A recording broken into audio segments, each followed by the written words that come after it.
Every legend you admire in sports, business, entertainment, or trading has one thing in common. They failed, not quietly, but publicly, painfully, and repeatedly.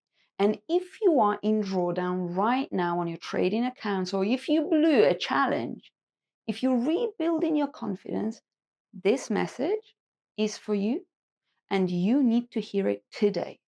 Your failure is not the end of the story. Your failure is the beginning of being a legend. Because even legends break. Let me show you something powerful. We look at the legends, right? As if they were born at the top and already where they are at. As if greatness was effortless. But here's the reality no one talks about. Michael Jordan, the greatest basketball player of all time. He missed over 9,000 shots, lost almost 300 games, failed 26 times in moments where everyone trusted him to win. Most people remember the rings, but the rings wouldn't exist without the misses. Thomas Edison, the man who created the light bulb, failed 10,000 times before figuring it out. When someone asked if he felt like a failure, he said, "No, I didn't fail. I found 10,000 ways that it didn't work." Imagine applying that mindset to trading. Walt Disney, yes, the man who created a global empire, was fired from his previous job because he lacked creativity. Imagine being told you're not creative enough to build the greatest creative world humans have ever seen in a lifetime. Steve Jobs, fired from his own company. The humiliation, unmatched. But he came back and built one of the most successful companies in the world. J.K. Rowling, rejected by 12 publishers, broke, battling depression, a single mother, writing in cafes. Today, her story has influenced hundreds of millions of people. Henry Ford failed 2 companies before Ford Motor Company. His investors walked away from him. He was told his ideas would never work. If he quit at failure number 2, there would be no Ford cars today.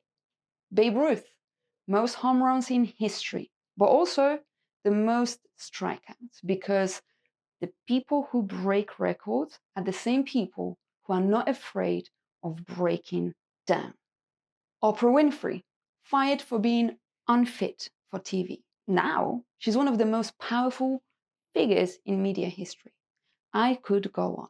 These people weren't legends because they never fell and never failed.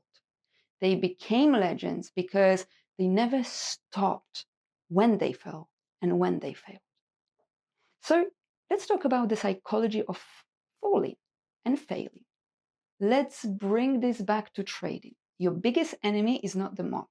It's not the losses. It's not the challenge rules. It's the meaning you attach to your failure. Your brain doesn't fear losing money. Your brain fears what the loss says about you. I'm not good enough. I can't trust myself. I will never make it. I'll always sabotage myself. I'll never pass this challenge. This type of money is not for me. But that's not psychology, that's shame. And shame kills more traders and potential than any losing streak. Because here's the truth: failure doesn't expose that you are unworthy, it exposes the exact piece of your psychology you now need to grow and work on. That's why legends keep going. They don't collapse under failure. They use that failure as feedback, come back stronger, and continue moving forward. The only difference between legends, though, and quitters is that there is one psychological difference between the two: the people who rise and the people who disappear and give up. Quitters make failure part of their identity. Legends make failures part of their training and journey. That's it. It's not intelligence. It's not the talent. It's not the luck. It's not who had the best start or who had the cleanest and smoothest journey. It's who kept going long enough to let their story unfold. Let me tell you something important. Everybody falls. Everybody fails. Everyone. Even the people you admire. Even the traders you think are perfect. Even the ones pulling six-figure months. Only a few get back up with an intention. Most people get back up with fear, with shame, with the hope that maybe this time I won't mess it up. Legends get back up with purpose, with clarity, with the mindset that says, okay, this fall, this fail revealed something to me. Now let me learn it, let me train it, and let me master it. Quitters will say instead, I failed, so I must be a failure. Let me give up. Legends say, I failed, so I must be improving and I'm heading closer to my direction. Do you see the difference? One response ends the story, the other builds the comeback. And you're not supposed to be perfect. Perfection is the biggest myth. You're supposed to be persistent because persistence is what turns average people into extraordinary people. Persistence is what turns setbacks into skill set.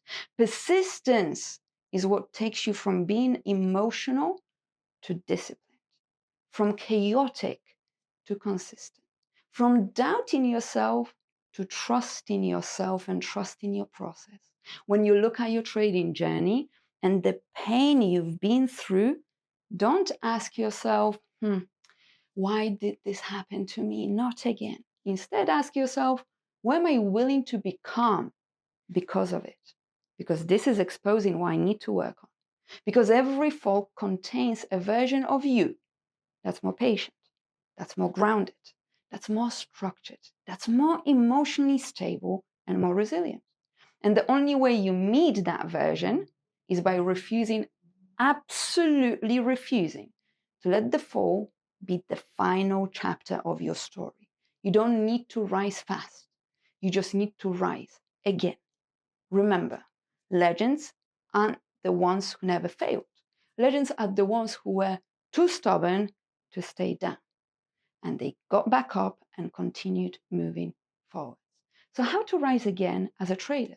These are the steps every trader must take to rise from a low point, whether that's a drawdown, whether it's a blown account. Acknowledge the failure, the fall. Avoiding your failure gives it power. Writing it down gives you power and acknowledgement. Extract the lesson and ask yourself, what part was emotional? Then ask yourself again, what part was impulsive? And ask again, what part was avoidable? And finally, what part was psychological? There is always a lesson if you stop attacking yourself long enough to see it. Again, reset your identity. You are not a trader who failed. You are a trader who is becoming resilient, a trader who's heading towards their goal. Restart smaller, smarter, slower. Every comeback begins with tiny steps, tiny risk, tiny goals, big discipline. Remove the shame. Shame keeps traders stuck. Responsibility frees them. Your mistakes don't define you. Your response to your mistakes defines you. And if you're watching this because you're hurting, because you lost an account, because you feel like you are failing and falling behind, let me tell you something from a psychological point of view. You are exactly where you need to be. You are exactly where every legend starts. Not at the win, not at the highlight, not at the celebration, but at the fall. This part of your journey is not the end.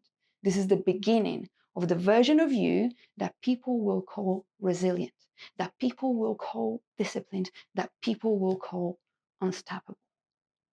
Guys, comment below what failure in trading taught you the biggest lesson. Someone reading your comment today might need the strength you found.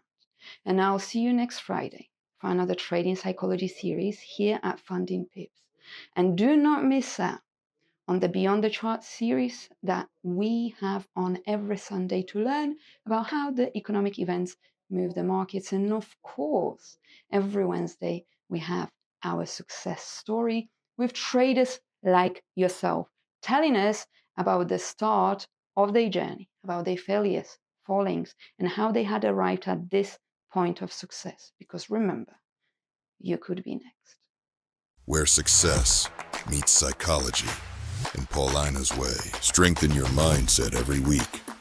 Success story every Wednesday. Traders who broke through their limits. Psychology session every Friday. Join now. Hit the bell. One session could change your trading forever. Funding Pips.